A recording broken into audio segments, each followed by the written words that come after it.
Hey everyone, Wander here, and welcome to Space Rock Breaker, or welcome back to it if you caught my previous coverage on my other channel. This is going to be a bit of an experiment. I've always wanted to try this, where I do a one-off video on Wanderbots, and then if I really like the game, continue it over here on Wandervods, and I really liked this game, so I figured I'd continue with it and play a little bit more. So if you haven't seen it before, it is 1 part Plinko, 1 part Asteroids, 1 part Incremental game, and I think it's neat. Okay. I gotta get my brain back in order. So, the entire premise of this is we're out mining for resources that we bring back with us to upgrade our ship. Very standard incremental style. Oh, right, we have a shield. Yeah, I can't weather too many hits. I will absolutely just get wrecked. We're trying to get to the point where I can fill out my quota and move on to the next sector. Each sector has, pretty much the same resources. Higher tier sectors have higher tier resources. The big benefit is the lockboxes that can spawn, which will give you legitimate. They're just loot crates, but I mean, the loot crates in this game are extremely good. They upgrade your Plinko. Oh boy. Okay, good. They upgrade your Plinko so that you have more. Your pegs are stronger. Let's see. Yeah, upgrade your Plinko for your peg, so your pegs are stronger, and so I want to get. Ran out of juice, but it's fine. Oh, didn't actually mean to do that. I should have gone back, but it's fine. We'll see what I can get. But yeah, upgrade your Plinko so your pegs are stronger, and also upgrade your ship in various ways, so extra attack speed, damage, so on and so forth. It's a lot of fun. I think it's one of the more interesting incremental games I've played in a while. And yeah, I want to start finishing some of them because they're short. One of my goals this year is to actually finish a lot of games. I was watching Jacob Geller talk about all of the different games that he's personally finished this year, and it was like a massive quantity, to the point where I actually got a little jealous, because despite the fact that I'm literally somebody who plays video games for a living, I actually almost never finish games.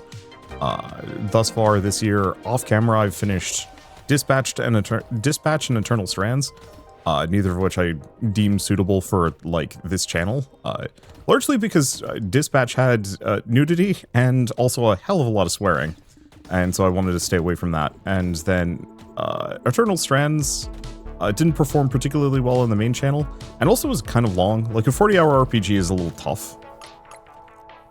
Okay, let's go back to base and actually upgrade some things. It can still be good, but it was one of those where, sometimes I just reserve those games for my own enjoyment rather than trying to force them as, content on the channel, if that makes sense. Okay, we got a loot box to open up. So, score, ore, let's see. So this just gives me more ore. This upgrades a random Plinko peg, and then increase the random the multiplier on one of these, which is actually extremely helpful. Let's take a look at the skill tree. So, Pierce ammo, Pierce amount. So these things upgrade my various specialty ammo, which is good, but I don't know how much I care. Feedback loop. Spawn an additional laser when an asteroid is destroyed by a laser. Electric asteroid to spawn. Increase the damage of all guns. Oh, but that's pricey. So, refuel, speed that the laser does damage, length that the laser... these are cheap. So I might as well max out the cheapest upgrades. So it immediately, fills out. Also, we had a lot of ore to still process. Luckily, the Plinko continues, even while I'm not here, so even though it's kind of fun watching all the resources plink down, the most efficient thing for me to do is move on. But yeah, so not every game I play will end up on this channel just purely due to me needing to be able to play at least some video games for my own enjoyment without having to think about turning them into content. And also, there's just some games that don't fit. Yeah, I'm just gonna let the weapon fire for a bit. And just grab everything, but I should be moving sectors because the further I go, the better the loot. And also, my chances of getting another loot box go up, which we desperately want as many of those as we can, because some of them actually have, major gameplay benefits. So I got a loot box on my last video that specifically gave me, that made one of my, like, little buckets at the bottom, made my resources, or whatever, like, resource that tumbles through it, made it actually warp back to the top. And so if I can get a couple of those, oh boy, we can do some fun things. Unfortunately, the chances of me finding multiple of those are probably extremely rare. But you never know. We might get lucky. There we go. I'd originally poo-pooed these space mines because they don't do anything particularly interesting, they just blow up. However, they blow up for a lot more damage than my gun does, and I fire slowly, so they're actually quite good. I'm always kind of tepid on some upgrade options. Ooh, legendary. Which sucks actually because I'm not going to be able to be here for long.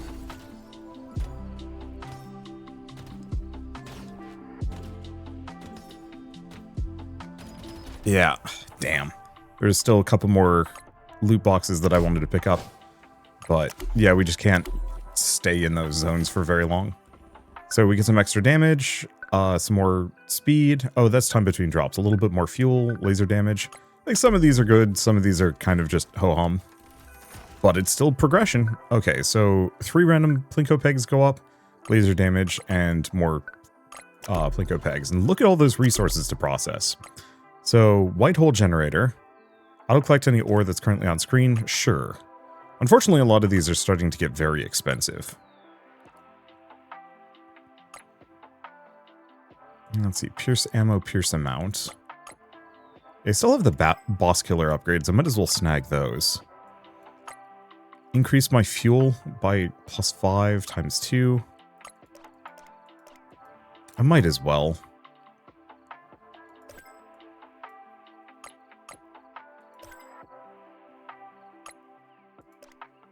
That didn't unlock anything new for me, but that's okay. We don't need to... Oh, that's probably the white hole generator.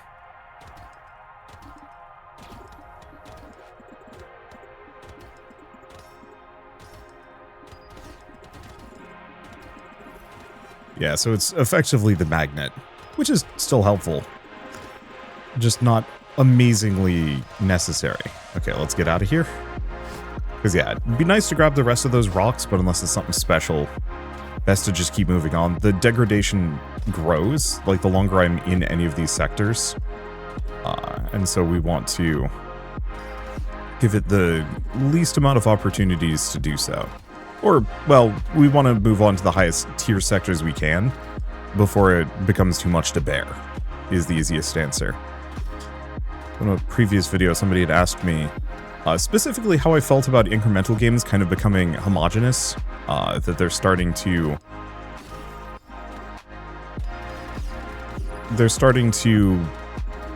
feel kind of samey. This has actually been an issue with incremental games for forever. Really ever since Cookie Clicker. If you want to go back and like look at it, a lot of incremental games have just kind of been building off of somebody else's idea for ages. And so it's not that this is a particularly new trend, it's just that this specific type of incremental game is new. So I specifically call this a Buster incremental. Technically, it was originally pioneered by, like, To The Core, the, you know, short runs and then go mess with a talent tree. But Node Buster was the one that, like, actually got popular. It's a very Bullet Heaven, Vampire Survivors kind of situation, because Vampire Survivors was not the first Bullet Heaven. It was actually a mobile game called, like, Magic Survival that did everything Vampire Survivors does first. It just didn't do it as well, and also was locked on a mobile platform, and so its reach was limited in comparison. People still liked it, but it just, you know, didn't have the impact, which I'm sure the developers are salty about. I feel always kind of bad about that. Anyway, so the problem with I actually wrote like a whole essay on this. Ooh, Platinum Asteroids, we might as well snag that. Then I think we want to save up for the designer bullets, because the damage is starting to scale. What are these? Chance of weapons crates to spawn. Let's see. Extra missile ammo. Extra loot box simultaneously. You know what? Let's grab the electric asteroid, because that might actually do something for us. Let's see. But, thinking about, talking about incremental games being derivative. I mean, this has always been an issue. Like, you can see this, not just with incremental games, you can see this with everything. World of Warcraft was, like, the first MMO to, like, really popularize MMOs. I know people always give credit to, like, EverQuest or Ultima for that kind of thing, but very much, like, World of Warcraft was the first one that people really got hooked on. Prior to that, it was a much more, like, niche experience. And so, kind of in the aftermath of that, you saw oodles of games starting to try and be vampire, or not Vampire Survivors. Well, I mean, same thing, but trying to be World of Warcraft. Sometimes in like a really shameless way, sometimes a little bit more like holistically. But it was a pretty common trend to make a WoW killer and then fail miserably because you can't really kill something that's fine. If you want to quote-unquote kill a product, the trick is to specifically make your own iteration of it after it's become unpopular. So what's a good example of this? Unpopular or just out of vogue. Stardew Valley and I was really hoping I get a white hole box here, but that's fine. Stardew Valley is a good example of this, just because the last big farm sim prior to that had been really the Harvest Moon games, and like Story of Seasons, kind of, but Story of Seasons was locked to mobile and was having like copyright issues, because the IP owners were trying to pull a fast one on the developers, and that did not go over particularly well, and so that's how Story of Seasons got created, but it was niche and limited in terms of like access to the genre, and so there really hadn't been any good like cutesy farm sims in quite a while prior to Stardew Valley coming out. I'm sure there were a couple, but none that were like really worth mentioning.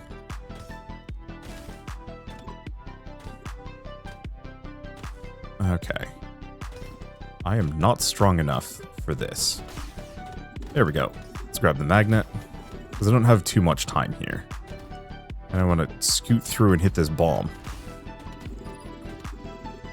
But, you know, in the wake of Stardew Valley, we saw, like, oodles of these, like, pretty hard clones of Stardew Valley. Some of which do really interesting things, some of which are just Stardew Valley again, but with, like, a minor variation at best. Okay. I was hoping to hit this bomb here.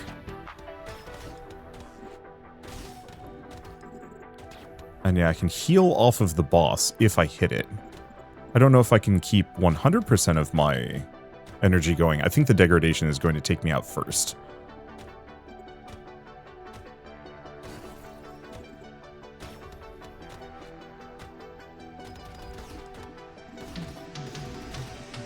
Okay, there we go. But yeah, so got tons of clones of Stardew Valley, got tons of clones of Slay the Spire, tons of clones of Vampire Survivors, tons of clones of Node Busters, and what I'm noticing a lot of these games doing... let's see, we might as well just boost my damage by a bunch.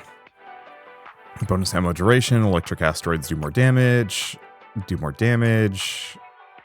have more chain, additional lasers. Let's go for the weapon crate, see what I can get. So drop an extra piece of ore into the Plinko machine, sure. Missile damage, chain gun ammo, overall speed, which might actually screw me over, we will see.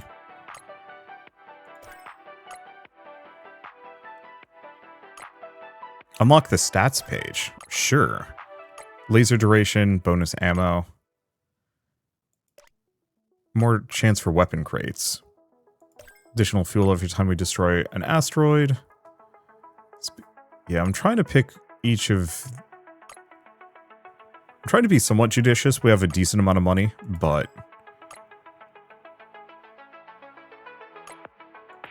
only so many things I can upgrade right now.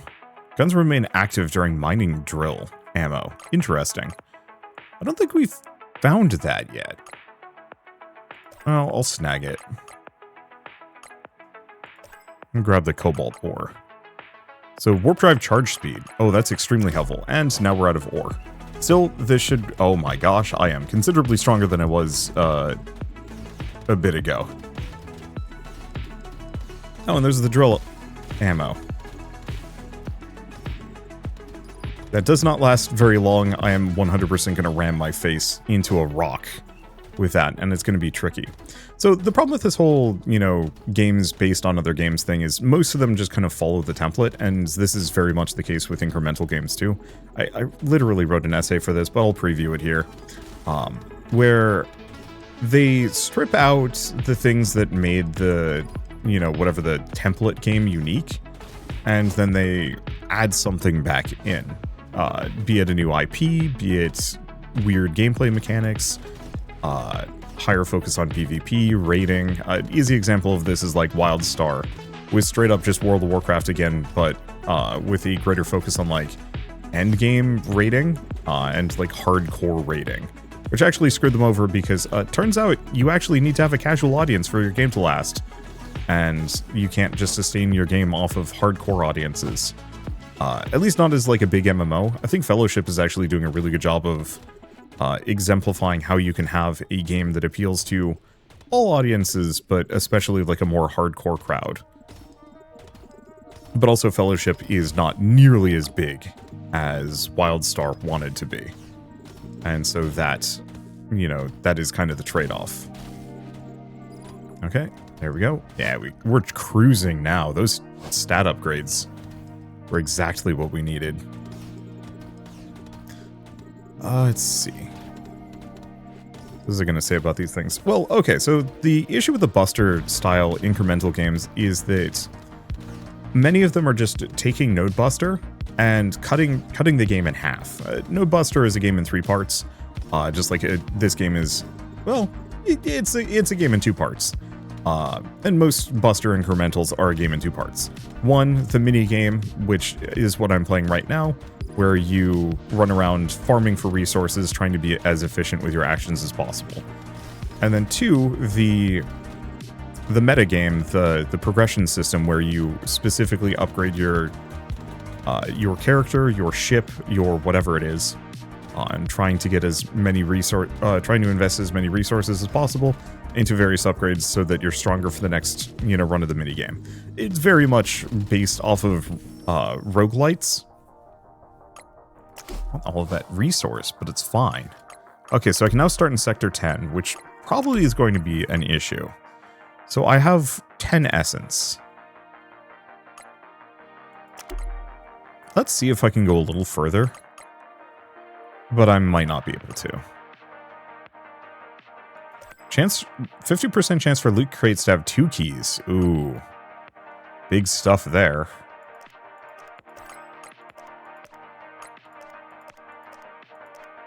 Just make it so the electric asteroids are pretty strong. 1% per level of your max fuel capacity per second. I mean, that's pretty nice.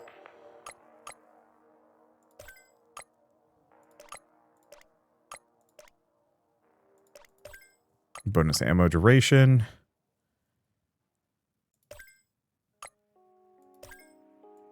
Yeah, I'm just trying to see if there's any of these that are particularly amazing. Because if I put at least 1 level into each of these, we'll kind of know. Some of them are also extremely cheap in comparison, as I've blown past. Yeah, we might as well max out our weapon crates. There we go. Yeah, let's see about Sector 10. See what I can do with this, if it's doable. It's a little expensive. The degradation is brutal. Yeah, we might want to loop back through Sector 5 for at least a little bit. Because that's still a decent amount of resources, but what I'm looking for is loot crates more than anything else. I think I can still take a look at this. I don't have to. Or, no, I do. Damn. Okay, upgrades to the Plinko machine remain unlocked after prestiging, which is pretty good. Chance for a weapon crate to spawn at the start of every sector. It's pretty good. Decrease fuel used by guns. Decreased cost of all upgrades. Bonus ammo types remain after prestiging. Yeah, unfortunately, this does kind of feel like one of those where...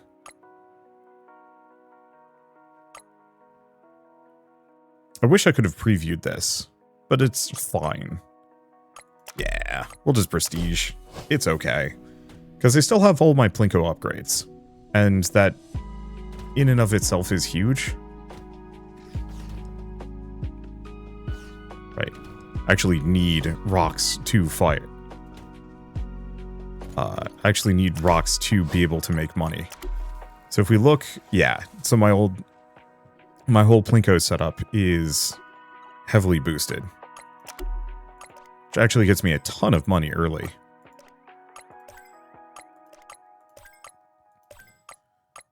Let's see.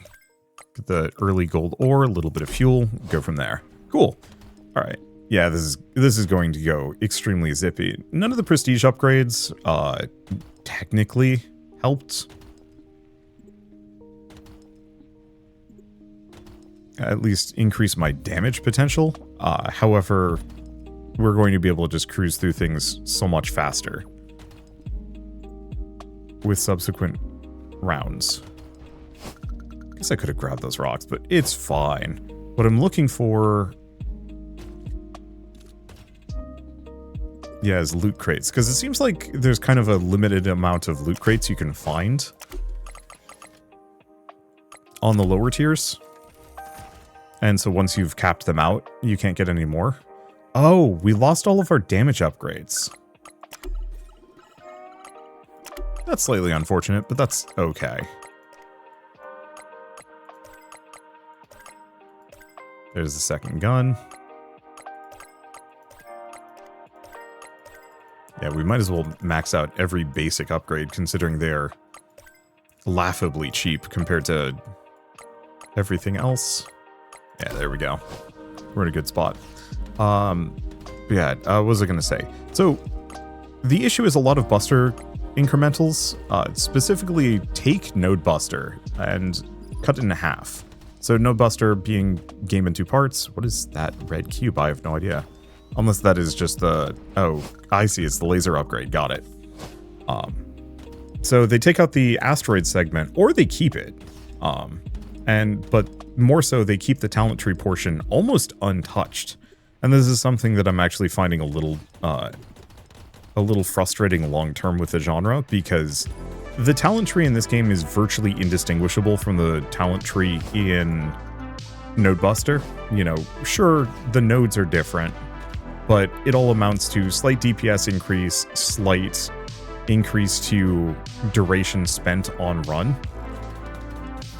And there isn't a whole lot of, like, extra stuff beyond that to really set the game apart. Now, obviously, this game has the benefit of the Plinko being kind of interesting.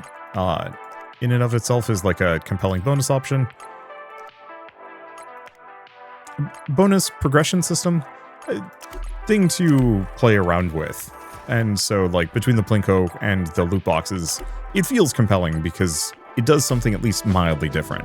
I've played a lot of these other incremental games that are very much just Node Buster again, and I find myself getting increasingly bored of them. There was Trainatic, or as in like Train Fanatic, probably.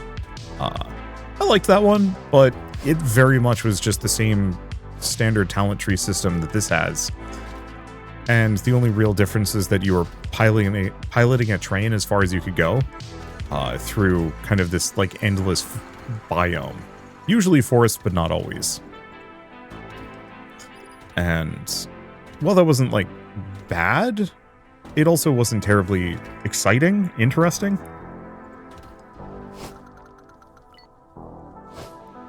Okay. Got the weapon crate. There we go.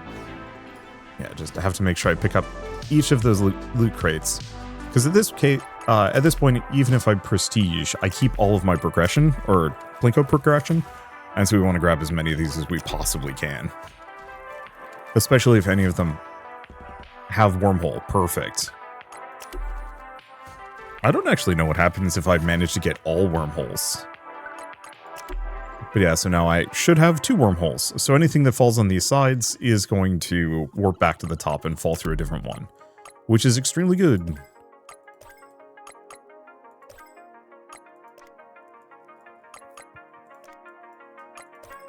Right. I actually have to unlock space mines. Let's see. Copper. Oh gosh, I have silly amounts of money now. Let's see. Do I want to grab the basic shields? I'm probably fine. Yeah, this is going to make early progression not instantaneous, but very fast.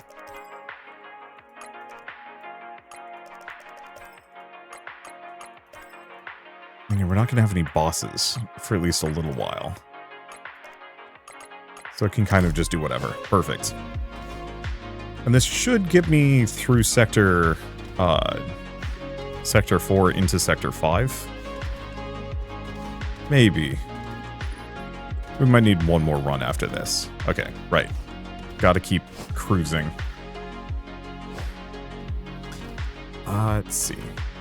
But so, because of that stripping literally half of Node Buster out while keeping the other half, it's creating effectively what is the same game over and over and over again.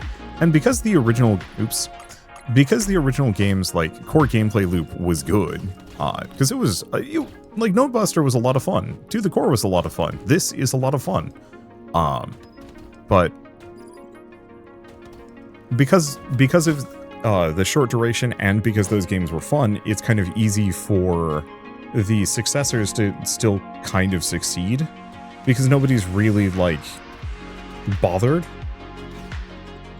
by the fact that it's it's the same game over and over again, just in a slightly different configuration. Eventually, I think that will wear on people, and I think it already is a little bit. You know, a lot of the incremental games that I'm starting to cover, I'm actually really slow about getting around to it. So there's a game about feeding a black hole, and I'm sure it's probably fine, but I was reading the reviews of it, and a number of people were talking about it being too derivative, too inactive, just kind of a basic clicker game where you barely make any decisions there. And I feel like that overall opinion is going to be rising in prevalence the longer this genre exists and the more static it remains. Not to the point where I think it's ever going to endanger the genre. Like, at this point, any genre and every genre is going to exist forever, and will always be fed by somebody. That because game development has become so accessible and easy compared to what it used to be, there will always be somebody adding something new to it. The RTS genre, for example, is functionally dead, and yet we're still getting, like, at least 2 or 3 good RTSs per year. And so,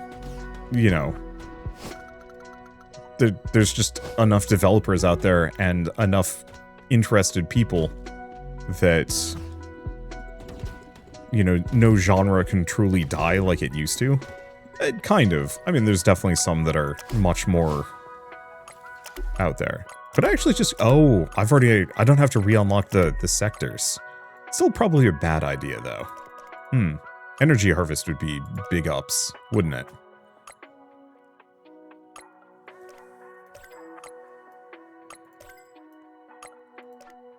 Yeah, regenerative fuel. What I want is lifesteal if I can get to it. What else do we have? Extra asteroid spawn rate, silver ore. Radiation barrier is one of the big ones.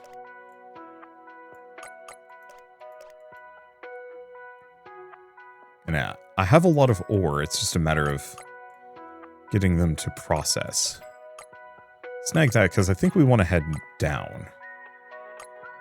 Well, no, probably still better to get a little bit of lifesteal. Here's deep space shielding, which we're going to need. I think as soon as we get deep space shielding properly, that'll make my life easier. Okay, let's see about Sector 5. My DPS is actually good enough, so I think I can do this. I'm not going to get many loot crates. But right now I don't need them in the way that I did previously.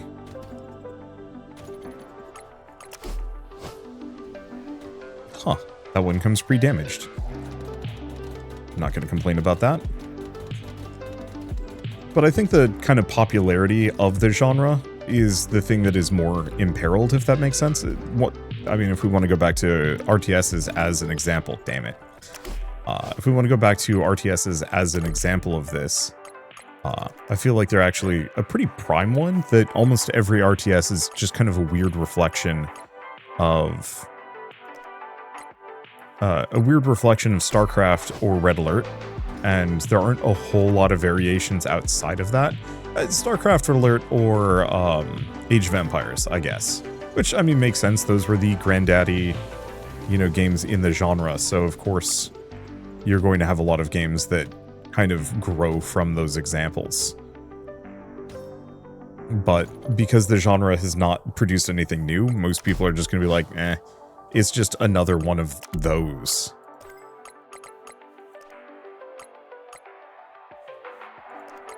And I think that holds things back tremendously. I don't think there's a way to escape it either. Like, this is an issue with all human media. That previously, especially like within video games, it was easier for things to kind of fall off. Oops. Easier for things to fall off the genre, or not the genre, but like played lists. Huh, the missile upgrade is actually just terrible. Probably because I haven't upgraded the missiles too much. Oh, let's go back to base. Yeah, I might as well grab the shield now that we're here. And I'm just going to go back. We might want to just cruise through the lower sectors again.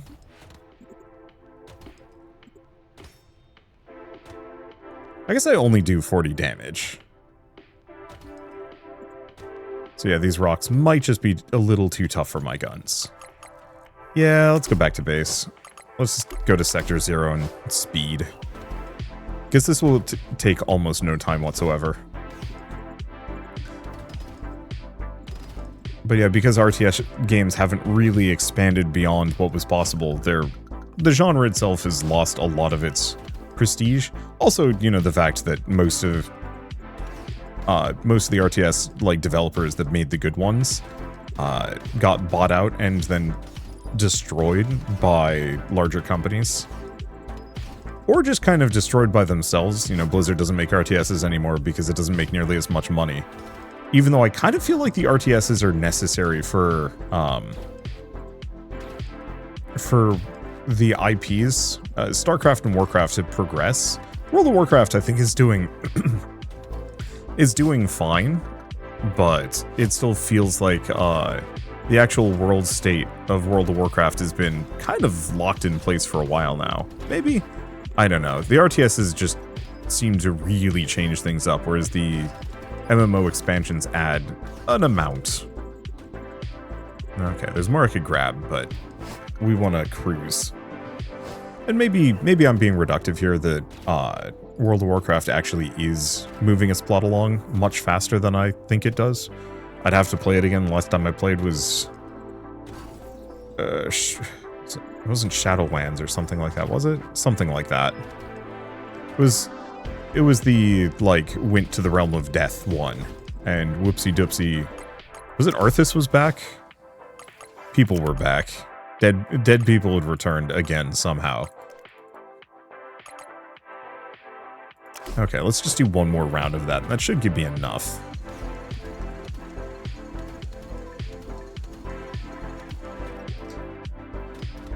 Let's see. Guess I didn't need to hit that bomb. But yeah, I was gonna say that this is like a serious issue with all media in general. It's not just a video games thing. Video games could kind of get away with this because pre-digital distribution, whenever a video game like console ended its dominance, the games that were included as part of its library kind of slowly became lost media. You know, collectors would still keep them around, and some developers would port their games up, but, you know, games that might have been considered, like, the best game of the N64 quickly became old news in the face of whatever the best games of the PlayStation, GameCube or PlayStation 2, or Dreamcast, which a lot of those games ended up just transferring up to the PS2 or GameCube, which honestly I kind of appreciated. I didn't want to get it Dreamcast. I know people love the console, but I don't know. Just didn't have what I was looking for on it. It did, but so did the GameCube. Anyway, let's see. But now that everything is both digitally distributed and also distributed and also updated perpetually. Games don't just fall off like they used to. You know, previously a developer would make X, Y, Z, maybe do some updates for it, but that was kind of it. But this has been especially true, I think, post-pandemic, post like Fortnite and whatnot, that like the metaverse, that hypothetical thing that Facebook desperately wanted to create is real. It's just only available in like video games. A third space for people who, you know, might not be able to... Oops, don't run into a rock. That... damn it. Ran into the rock anyway. A third space for people to congregate on a social level. Have I been forgetting to open loot boxes? I have been. That's okay. Ooh. We get a dupleg, which will duplicate... Wait, 5 random Plinko pegs into duplegs. Oh boy. Missile damage, some more speed. Yeah, those are huge rare upgrades. They don't come often though, but 5 of them as duplegs is nuts. Nice little fire rate booster. Wish those were permanent. Unfortunately, I think those reset. Currently. Maybe I'll be able to keep them in the future. Yeah, so only got like one particularly amazing upgrade, but still, a bunch of duplegs is huge. Alright, speaking of huge, let's... There it is. There's the damage upgrade I needed. And the attack speed. These are cheap. Some of them are cheap.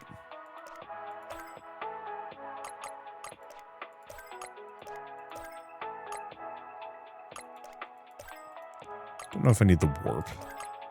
Grab the laser ammo. Yeah, unlock the stats page. Also have fuel over here. But this is the one we're looking for. Should probably grab the gold. Alright, that's a decent amount of upgrades. And let's go to Sector 5, because at this point I should be able to weather it. Maybe.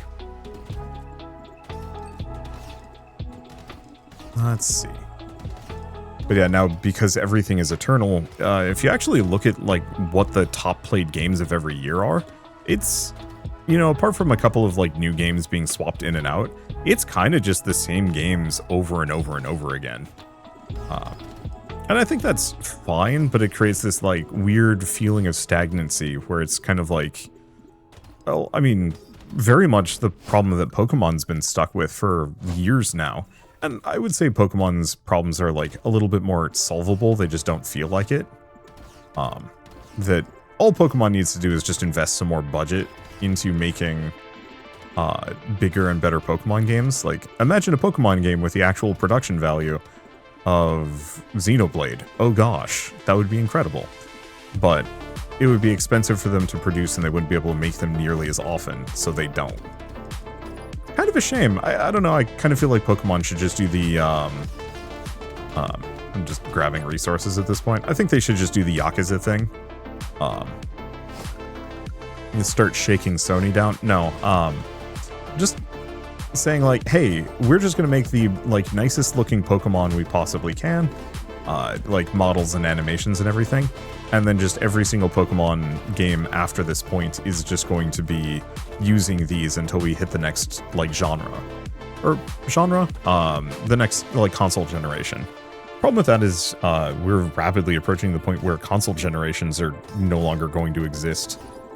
That the differences between the PS4 and the PS5 are marked, but from, like, a player perspective, you don't notice them as much. It's mostly load times, quality of life, and some performance. But the games themselves are kind of samey.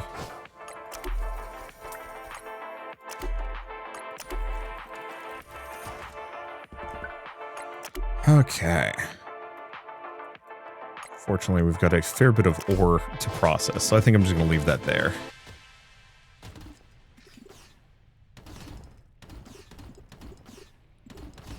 Yeah, I like the missile ammo, specifically auto-magnetizing all the resources it drops. That's good. But even with the, like, visual and potential, like, world facelift that Pokemon desperately needs, mechanically the series has not changed much. It's... I mean, to its credit, ZA actually has real-time combat, which is kind of nice. I haven't played it yet, so I can't actually speak to its quality.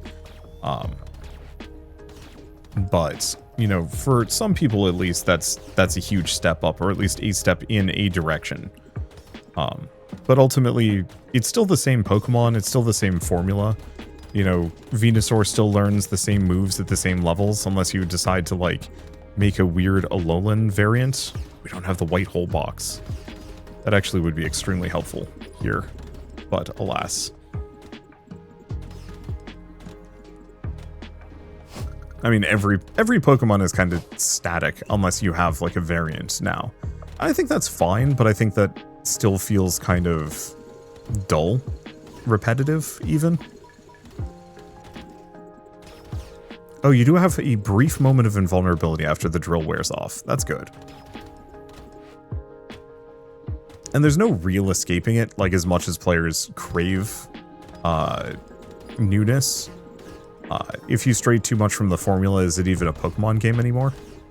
And I think what Pokemon used to be able to do back when games were handheld is things were so low budget and so low fidelity they could screw around. That's how you got stuff like Pokemon Conquest, which was not good, but it also didn't piss people off of an entire generation of Pokemon games.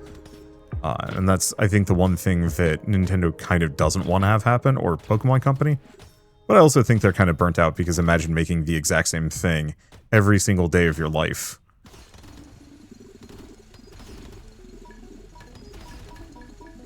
For decades. At least the Zelda developers get to screw around a little bit.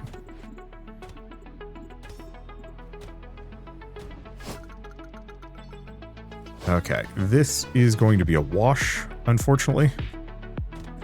Damn it. Laser's exactly what I didn't want.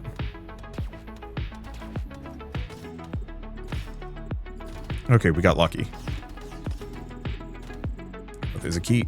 Gotta grab it. Nothing else matters. Grab the rest of these. Maybe we'd almost make our way... Well, we can make our way into Sector 10. It's a bit of a struggle getting in there, but it's doable. I'm just going to farm here. The next sector is going to melt me fast. And right now we have enough things spawning in that I can grab. Perfect. What's this one? Mining laser does more damage? Sure.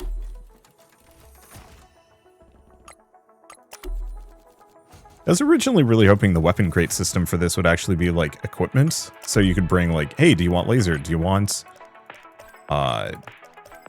laser? Do you want missiles? Do you want... more mines or something like that? Build into the one that you actually think is good. Alas.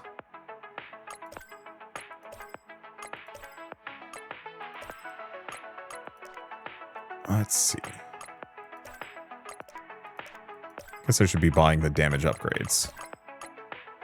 Do I want to grab Cobalt? Yeah, because they're big money.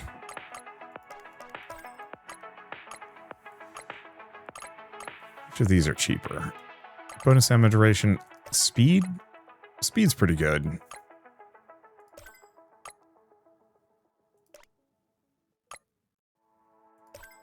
Let's see, warp drive charge.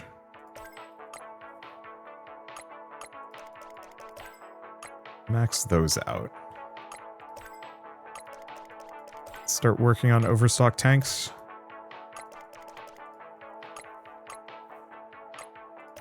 And max that out.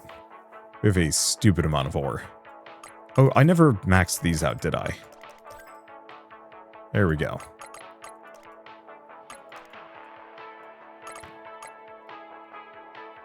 That requires a lot of resources. Holy smokes. I actually don't know how I'm going to farm them, but that's okay. So we do have this, yeah, 50% chance for loot crates in Sector 5 to drop 2 keys. Which actually is quite good, and yeah, now that we've gotten a bunch of those upgrades, it should take much less overall time and effort. Which is good.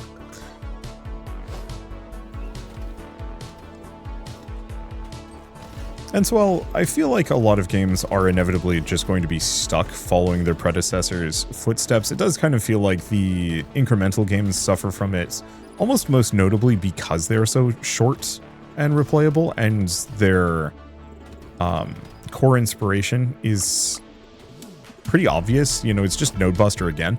I think that's it. Imagine if you were playing a new Digimon game, but all the Digimon had the exact same like stat blocks and moves as Pokemon. Like, you'd notice that really fast.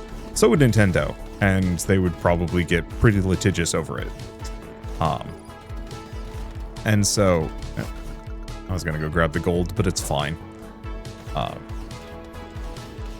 And so what's happening here is effectively every incremental game is that exact problem. It's that, you know, the skin might change, but the essence is still kind of the same.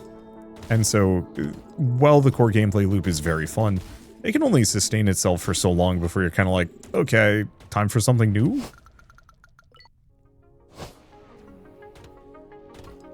And I'm not quite sure what that point is going to be yet. I'm hoping it's one of those where a bunch of, you know, developers take a look at these games and say, oh, yeah, this is an issue, and start, you know, trying to find out ways to diversify to make the incremental games that they're creating stand out a little bit more. And the big one is just like, I would actually love to see,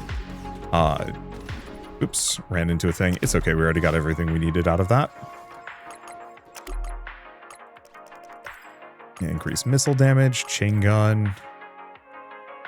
All right, and then everything is going to be expensive. Oh, that's just 8 million. For whatever reason, I saw that as ITI because of the font, and it threw me off. Let's see. Well, we don't have any other things to invest into, so we're just going to keep looping this until we get a critical mass of loot boxes or enough money to start getting some of those southward upgrades-ish. Let's see.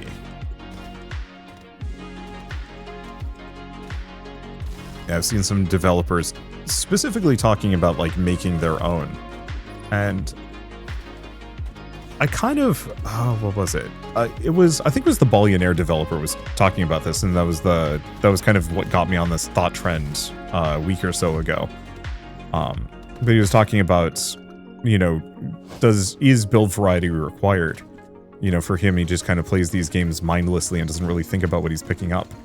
And the problem I have with that is mostly just, if it becomes that mindless, then there's really no reason to even have a semblance of decision making. Because this game, for example, could actually just do away with the talent tree entirely. And in fact, I actually think this would have been better if they did away with the talent tree and just had it be the Plinko board and the loot crates. And then all of your progression was just from the loot crates, rather than the talents. Because then there's the chance that you draw something crazy early that wildly changes your playthrough of the game. And it's something that I honestly wish had happened. And we had that a little bit. You know, the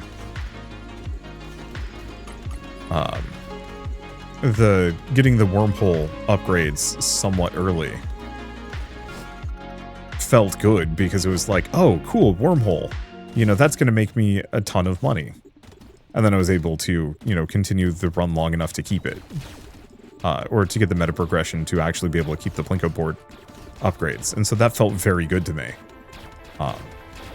Same thing as like the random damage ups or the dew plagues or whatnot.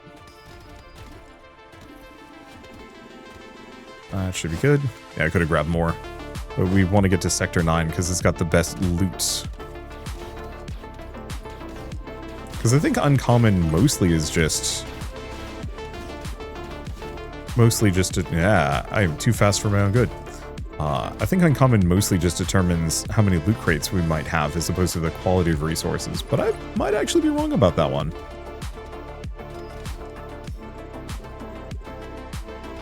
And yeah, I could warp out of here, but we kind of want to grab as many things as we possibly can. And yeah, the degradation is starting to really kick in.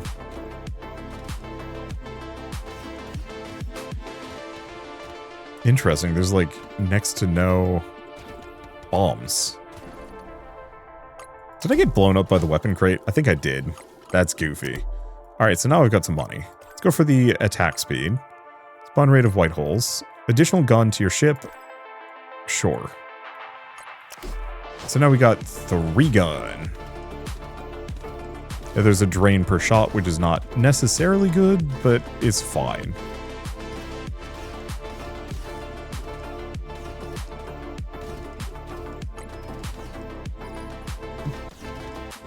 Let's see. But yeah, so if you want to have a game, an incremental game that has like 0 decision space, the best thing you can do is honestly turn it into a weird slot machine rather than have the semblance of players making decisions. What's a good example of this? This is part of the reason why I don't like Risk of Rain. This is going to sound weird maybe to some people, but Risk of Rain is like one of the least decision-heavy roguelikes I think I've ever played. And it's fun because the game has a really good core gameplay loop and some really solid upgrades. But I just cannot play that game without command mode because I just don't feel like I'm doing anything. I'm just playing the same run over and over again. I even argue that like the game itself still suffers from that. That so much of the game's like power-up systems are just raw stats or proc effects that you don't actually get anything interesting from them. That you're persistently mired in repeating largely the same builds over and over and over again, with no real semblance of variety. Interesting, so the resources that are off screen do actually still exist, and the white hole can retrieve them. I don't know how often, but they can. I'd like a bigger magnet if I could get one. Or we should probably swap sectors. This one was just extremely lucrative and left a lot of resources behind. But yeah, let's get out of here. I should go check for how many loot crates I've got sitting around, because I probably have quite a lot. Also, those electric asteroids are quite good. But yeah, so if you want to make an incremental game with no decision space, at least give it some kind of random chance to be interesting.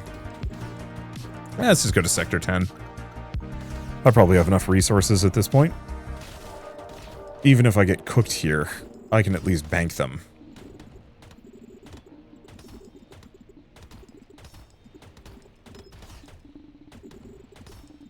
Let's see. If there's any further upgrades that increase my pickup radius, or one that makes it so explosions from the space mines pick stuff up for me, oh, that'd be lovely. Okay, how many am I sitting on? 22. Probably should have opened some of these earlier, but it's fine. So, a lot of Plinko pegs, some score multipliers, a little bit of missile damage and fire rate. Nothing that I'm seeing that's like big banger game-changing, which I feel like is slightly a wasted opportunity. Imagine if one of these dropped like drop something that lets you like toggle on you only ever fire missiles, or you know, every little toggles or like gear and equipment systems. More dew plagues, oh boy. little gear and equipment systems that like change how things work. You know, oh, do you want the big dumb nuke or do you want the multi-missiles that kind of split and hit a bunch of random enemies? Let's see, chain gun attack speed. I'm just gonna buy each of these to see what I can. Damage dealt with a drill, that was the one I was looking for. Well, we haven't actually gotten the plasma ammo, so I should grab that. There's the fuel drain, which is quite good. What was that one? Emerald Asteroids. Mining drill, pierce ammo. Pierce ammo.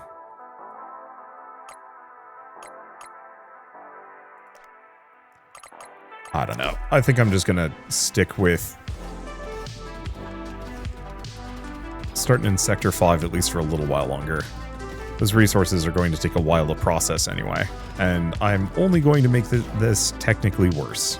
It's fine.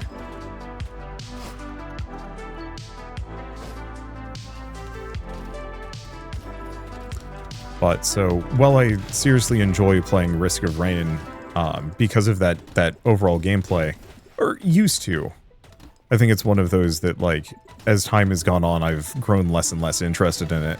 Even with command mode on, where I can finally actually determine what my build is, one of the big problems is just the fact that my character's, like, regular gameplay is the exact same over and over and over again. You know, there are very few upgrades that actually make a meaningful change to how your abilities work. And so it's mostly just like, which character are you playing as? Whereas in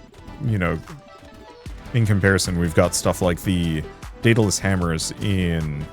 The Daedalus Hammers and the Dual God Boons in Hades that, like, really do actually change how your build works. And so stuff like that drastically improves the overall game feel of Hades. Even if Hades itself is extremely limited in what its, like, available content is. There's only, what, functionally... Was it? It's... Three main bosses plus Hades. Hades never really changes. Whereas the three main bosses have an alternate harder form. And then... I think they got better with it in Hades 2, but I haven't played enough Hades 2 to really speak on that one. But your gameplay in Hades changes much more dramatically from one run to the next. And so, while the actual, like, set pieces, scenery, and things that you're fighting are kind of the same, the way you're fighting them changes wildly, and therefore it doesn't feel as stale.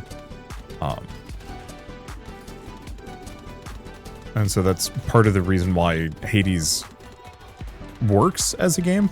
It's also, you know, Hades has a really good story, an incredible soundtrack, and, you know, S-tier production value across the board. Not to say that Risk of Rain is lacking that stuff, but, let's see. Oh, we are already on Sector 10. Hey, why not? Okay, we want the weapon crate first. Yeah, perfect. A golden skull. Yeah, so we're starting to be able to clear this sector, no problem. And there's always a weapon crate for me to run into. Oh, how much money do I have? A hell of a lot. And I've got 14 loot boxes.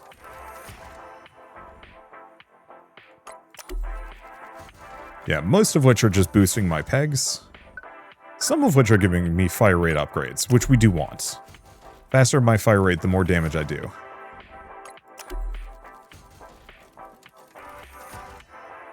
But yeah, unfortunately, I do feel like the loot box system on this one has some fun upgrades. I wish they were more fun. I think that's going to be the thing that I keep coming back to with a number of these games of, like, there's so much cool potential packed away in them that it's almost a shame that they stop so early. Do we want to go to Sector 10? Sure. I think I might hold out for just a second. We're going to get that emerald. I want to just take a look at some of these. Yeah, I wonder how many times you can have something Oh, you can even have something re-trigger one of those.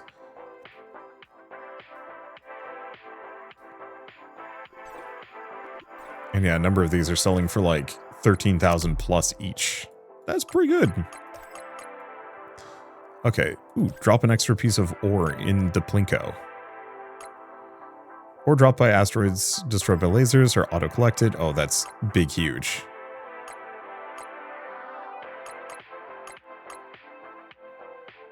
Let's see. Anything else?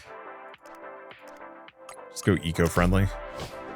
This will probably make Sector 10 much easier to clear. Probably.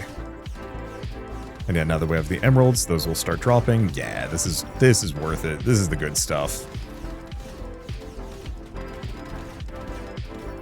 The one thing I would say is a saving grace for this genre, I should probably end this video actually. One thing I would say is kind of a saving grace for this genre is very much that 40 minutes ago I restarted back to like my weakest state, and at this point I'm flying around just like mulching asteroids with the potential to mulch even harder in the future. And no game, well, only roguelikes have that kind of consistent power curve, but roguelikes are kind of a little bit more slot machine-y about it, that half the time your run power curve is just not present. Oh, there was a white hole finally. It's fine. Yeah, that sometimes RNG just says, no, you're only getting the most like basic Garbo resources. Good luck, buddy. And that always sucks, just from the perspective of, like, it's not fun anymore. But I saw a video talking about, you know, have roguelikes become too random and how, like, those unsatisfying runs in a roguelike are what keep you coming back for more. That you have to lose to be able, or to want to win. And if you can just automatically win, then you'll lose interest quickly. I don't actually know if I fully agree with that one, owing to the fact that, boy, I play a hell of a lot of these games. Now, let's keep going down this direction. Shield smacks every warp to a new sector. That's good. Let's see, auto-collect all ore when you run out of fuel. That's actually extremely good.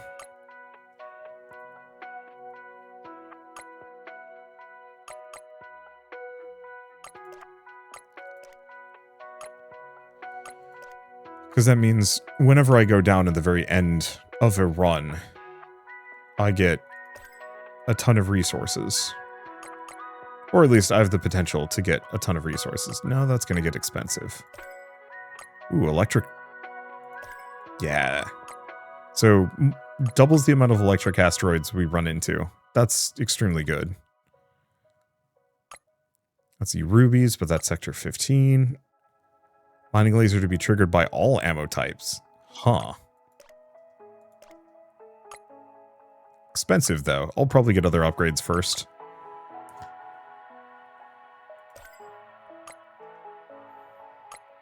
Yeah, I don't know if I've seen plasma ammo yet, so I can't really speak to its efficacy. Ooh, fire an additional missile with every shot. Yeah, some of these are extremely good. I haven't missed anything up here.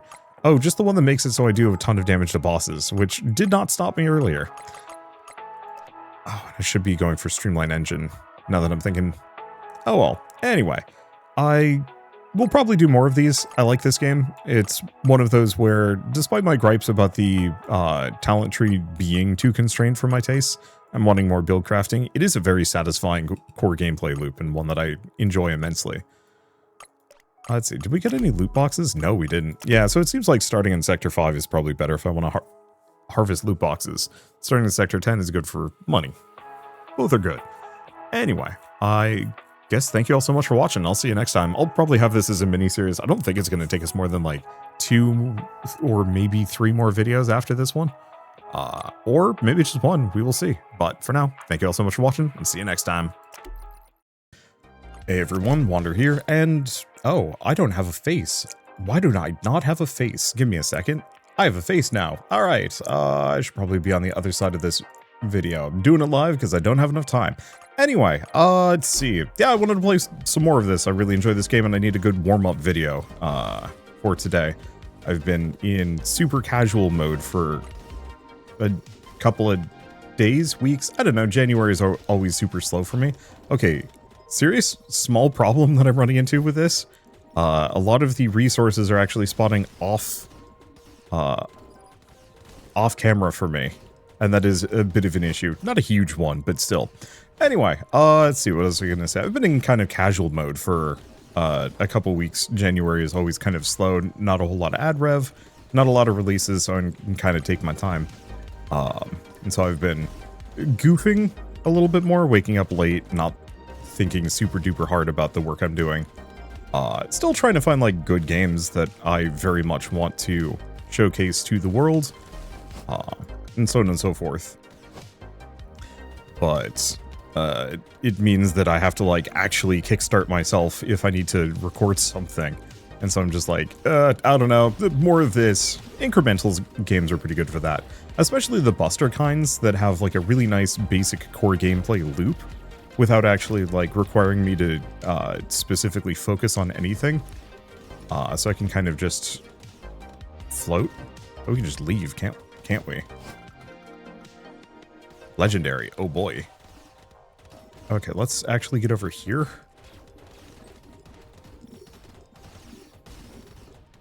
Yeah, I wonder if the white hole would actually... Yeah, I'm gonna leave that. I wonder if the white hole would pull in keys. It might. I'll grab the white hole as soon as we're a little further along. I can't believe we're on Sector 13 and kicking ass, but I guess we have gotten a lot of really good upgrades. Alright, snag that. Pull in everything. Don't see any more loot crates. Could have gotten a bunch of green there, but it's fine.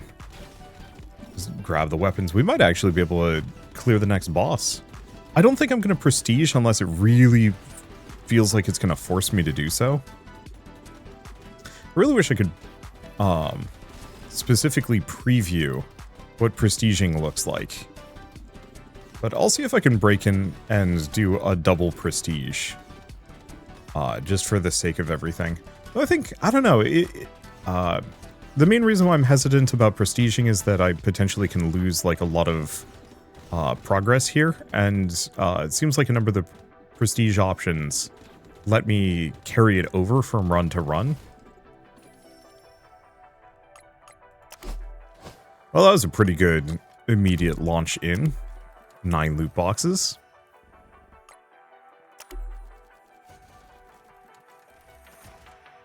Not seeing anything that's like hugely game-changing here, but I'm not expecting to find too many. Okay, what is that one? Attack speed by 10%. I was really hoping there would be some way I could look at the prestige tree, but yeah, let's see what else I can afford, because I'm cruising pretty well right now.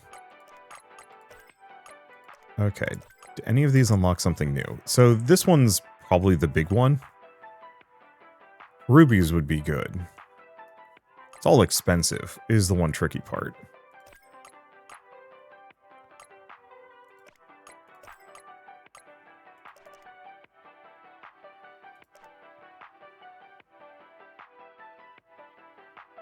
Yeah, do we wanna...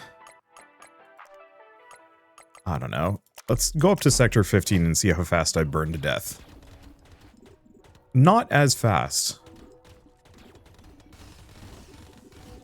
Yeah, especially with all the, like, new upgrades. Ooh, Plasma's extremely good. Another artifact, too.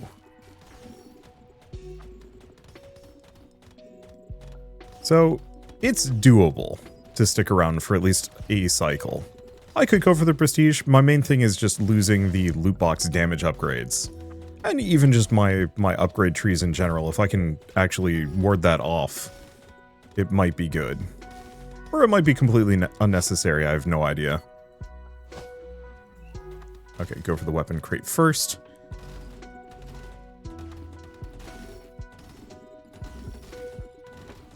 Grab those. I don't think there's anything specifically that I want to hoard from that. Yeah, we definitely want to unlock the rubies, considering those are probably going to be extremely big money. And not getting them is going to hold me back a smidge. Let's see, what was I going to say about anything? I don't know, warm-ups and playing incremental games. They're just comfort food. Like, for all my gripes about the lack of build variety and the issues that comes with that, incremental games do such a good job of just being, like, a chill, non-demanding experience for me. You know, ones that I can load up and play and not really have to worry about performance. I don't think I've definitely gotten some mean comments from people over the years of like, "Oh, you didn't pick the right upgrades," or like, "My build was so much better than yours." But they're rare. Most people just play these games to kind of just tune out, relax, do whatever. And I'm assuming the people that are watching me play these games kind of share that general vibe, as opposed to like tryharding. Which is why I'm kind of personally hoping that we see more incremental games that specifically borrow from roguelikes. Oops. Don't run into the crate. Okay, we don't actually want the white hole yet. There we go. Now we want the white hole. Alright, and then we get out of here. Yeah, we're already on to Sector 19, which is nutty, in my opinion. Now, the degradation might be bad, but I heal from hitting the boss. So we might actually be able to get 2 bosses in one go here. Watch me just win this in like 5 minutes. What do I even do in that situation? I don't know.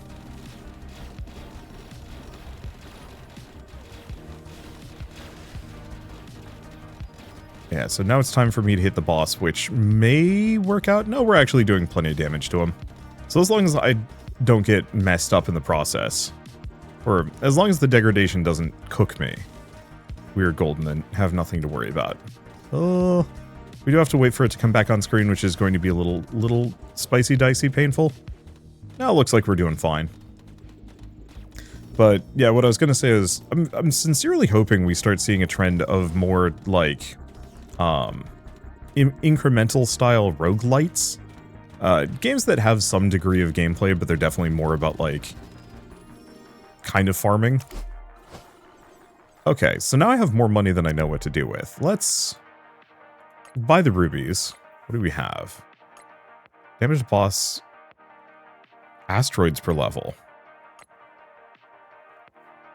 Summon a white hole when completing a quota. You can get that up to 100%. That's really good. Let's see what other things we unlock, though. Laser will move to +1 new target per level if it destroys a target before expiring. Let's see, bonus ammo duration. Best thing for me to do is probably to max the number of these things out.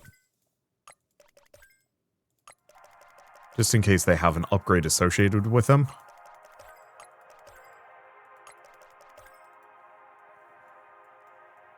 Doesn't look like it. Okay. And then prestige. Because I have 35 points to spend. So all upgrades remain unlocked and active after prestiging.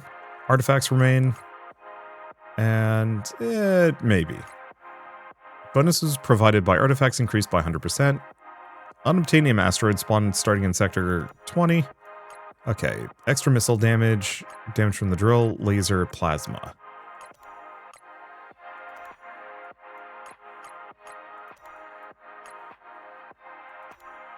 Oh, can I just keep investing in these?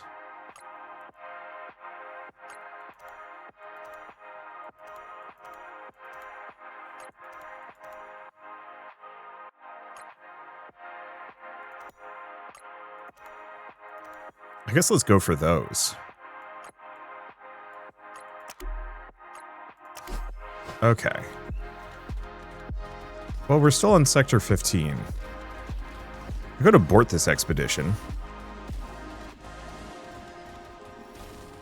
We get another artifact. I'm confused?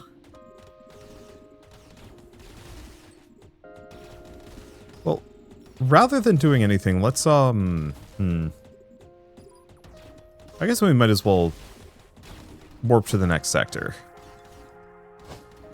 Because we're still looking for loot crates. And trying to get as many of those as we possibly can get our hands on. Okay, now we're starting to get the rubies. I mean, Yeah, we'll just kind of go from here. I think for me, I want to see more games that are specifically undemanding. Like, they're not strictly meant to be hard, they're supposed to be engaging. But not in a way that, like, Dark Souls forces it. I wouldn't say that Dark Souls forces it to be. I want games that have, like, the mechanical depth and complexity of Dark Souls, but without the need to try hard, if that would make sense. That tryharding specifically is, I don't want to say it's uncomfortable for me at this point. It's getting there, though. That a lot of games very much are starting to run into that kind of nasty state where it has to be like the hardest game ever. And whenever I run into a new game like that, I'm just kind of bored. That there's nothing exciting about a game that punishes you. There's something exciting about a game that challenges you. And I realize that there's, like, not too much of a distinction between the two for a lot of folks. But for me, it's one of those where, like, what's a good example of this? Baba Is You... No. Baba Is You was, like, legitimately hard. Maybe to the point of being obtuse. But also, it was Baba Is You, so you can kind of get away with it. I'm trying to think of other games that are, like, specifically challenging, engaging, without actually being, like, brutal. Because I think so many games just rely on being brutal as kind of a way of being, like, that difficulty is the thing that makes them feel special.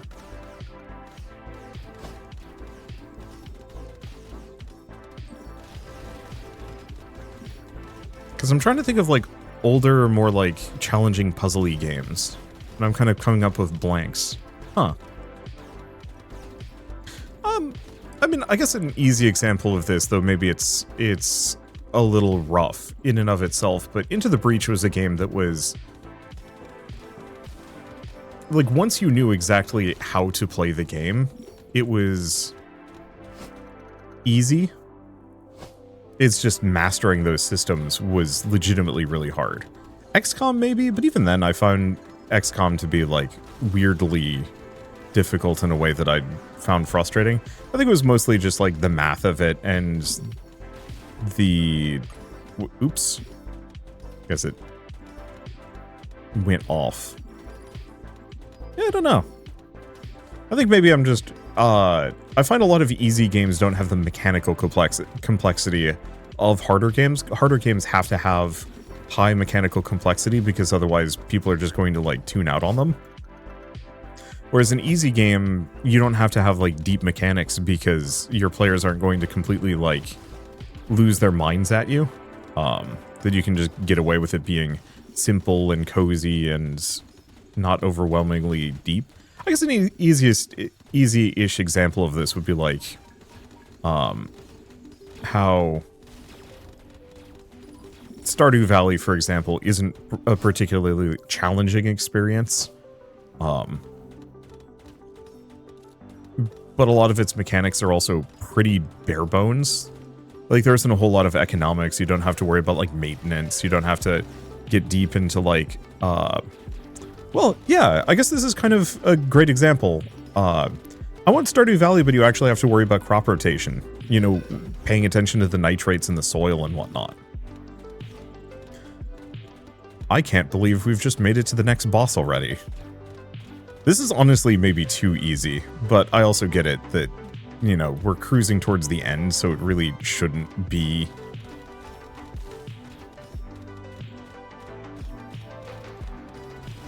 Too easy. There we go. Okay, let's recall to base with a boatload of resources. Loot boxes. I got 21 of them. Well, there's another wormhole, and a big damage bonus.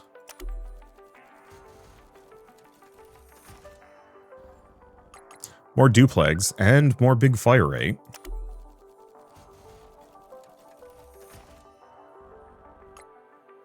Let's see. Oh, I've got a... Is that $1 billion?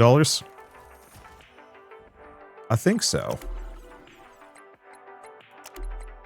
Well, I could prestige again. What even remains of this game at this point in the game? Fuel capacity, an additional gun to your ship. Oh, hold up.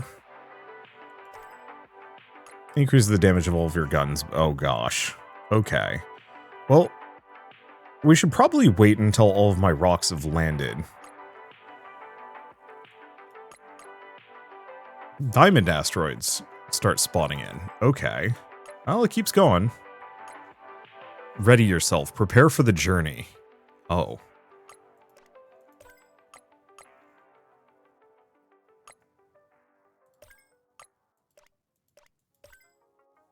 I'm not sure if we're quite ready yet.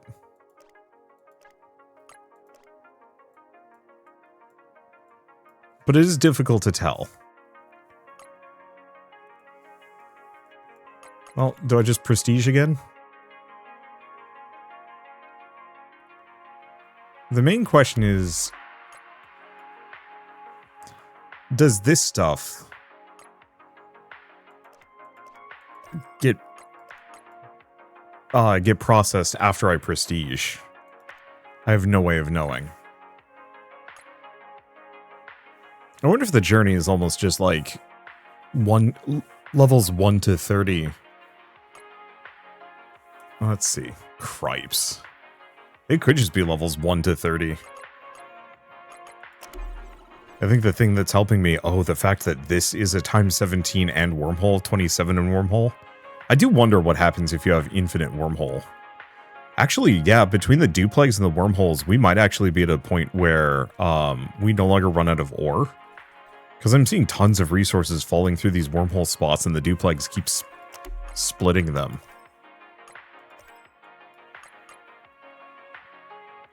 Okay, so prepare for the journey, ready yourself. What lies beyond in the depths of the cosmos? What waits to be found at the end of everything? Yeah, I could go on a run, or I could prestige and get some more points. I just don't know if it would benefit me at all. The only way to know is to venture forth yourself. To infinity and beyond. Godspeed. 320 million. I mean, we're getting there. We don't have any other upgrades that we could get, except for prestiging again. Still stand by the fact that I wish this tree had been deeper. You reach the edge of the known universe. The vast expanse of the cosmos stretches before you. No one has traveled this far before. No one but you.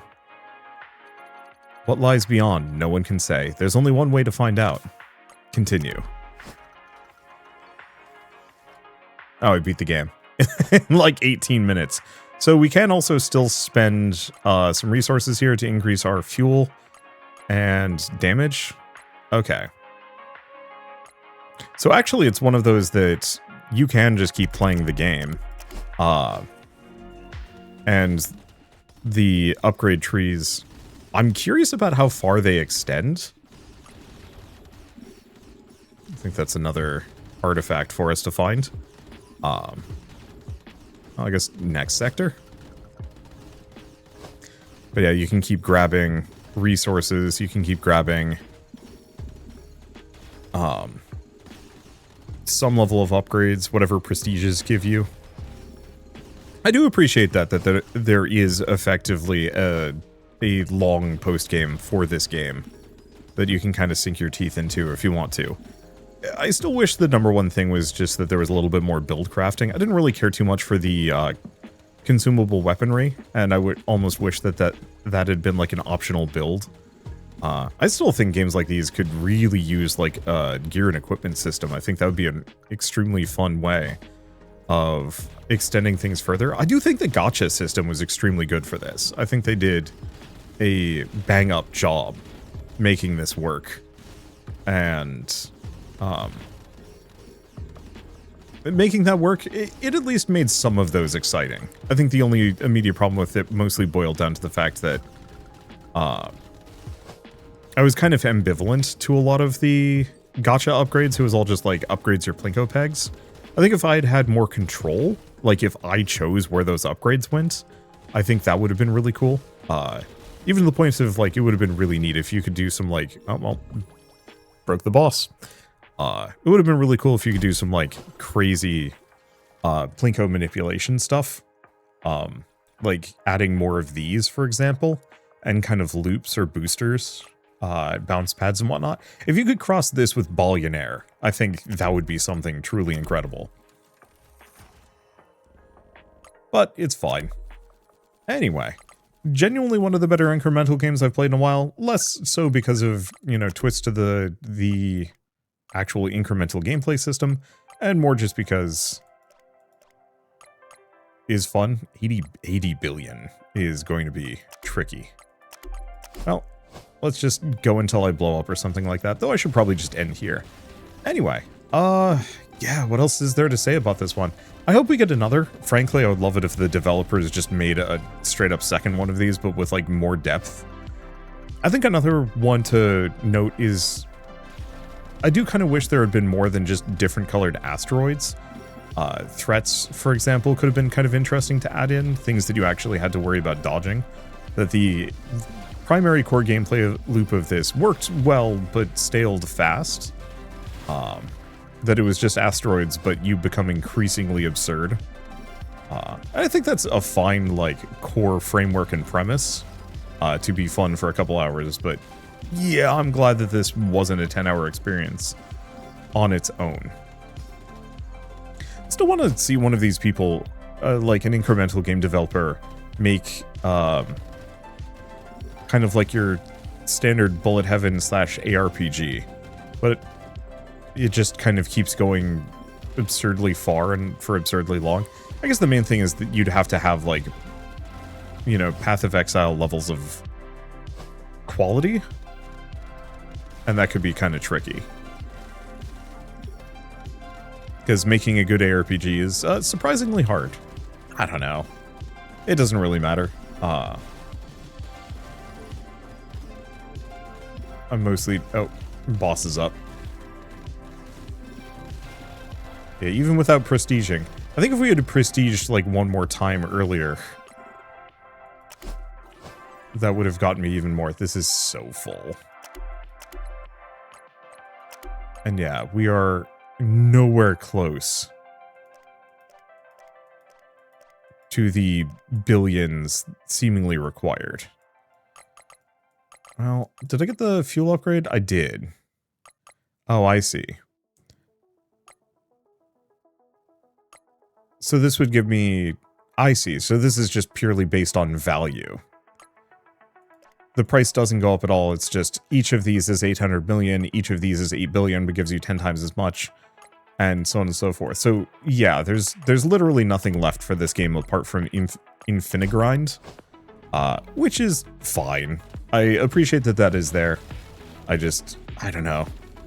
It always feels like these games have so much more interesting potential if they wanted to push things just a little further along. But I also get it that, you know, these are short, small, little kind of fun games, and trying to make like a deeper, more extensive experience would take a lot more time in development, resources, and that can be tricky for either new developers or even just for the genre that players might not want to invest, you know, as much money into a more expensive but deeper incremental game. Maybe. Anywho, I guess with all this said, thank you all so much for watching. Was this a two video series?